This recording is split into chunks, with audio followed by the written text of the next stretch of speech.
পাতানো ফাঁদে আমরা পা দেব না। আমাদের যে মানুষ ভালোবাসে, ভালোবাসা কি আমাদের বাসে না কোরআনকে বাসে? আমাদেরকে জনগণ থেকে বিচ্ছিন্ন করা যাবে না। চত্বরে বসে বলেছিলাম যে সোমবারে মক্কা বিজয় হয়েছিল আর সোমবারে বাংলাদেশ স্বাধীন হলো, ঠিক না? অতএব নমরুদকে আল্লাহ রাব্বুল আলামিন একটা মশা দিয়ে শেষ করলো, ফিরআউনকে শেষ করলো কি দিয়া? পানি দিয়া। কি দিয়া? শৈল শাসককে আল্লাহ শেষ করলো ছাত্র সমাজ দিয়ে, ঠিক কিনা? যারা সত্যের অস্বীকারী এখনো পাশে বসে বসে দেখতেছেন, মিটি মিটি হাসতেছেন, সুযোগ দেওয়া সুযোগ দেওয়া আমাদের অভিভাবককে আল্লাহর কাছে আমাদের ফিরে যেতে হবে কিনা?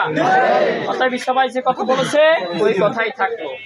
যদি পাহারায় থাকবেন কারো ব্যবসার উপরে, কেউ কোন ধরনের আক্রমণ হানে, লুট করে আর ভাঙচুর করে, শক্ত হাতে ছাত্র শিবির প্রতিশোধ নেবে ইনশাআল্লাহ। পারবেন না ইনশাআল্লাহ?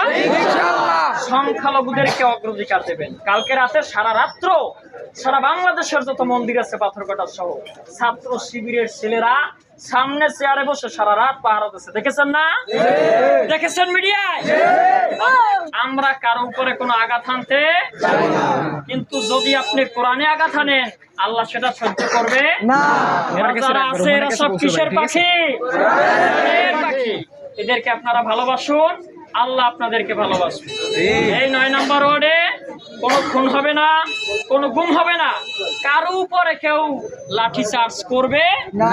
যদি করে আমাকে জানাবেন, যদি করে যে মায়ের সন্তান হোক আমাকে জানাবেন, আমরা ক্ষমা করা যাবে।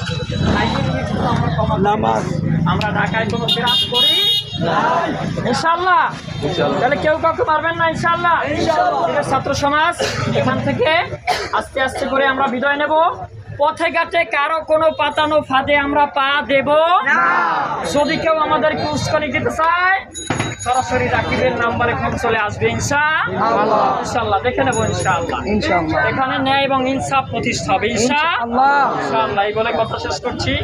আমরা যারা এখানে সমবেত হয়েছিলাম আন্তরিক ধন্যবাদ। সে সকাল থেকে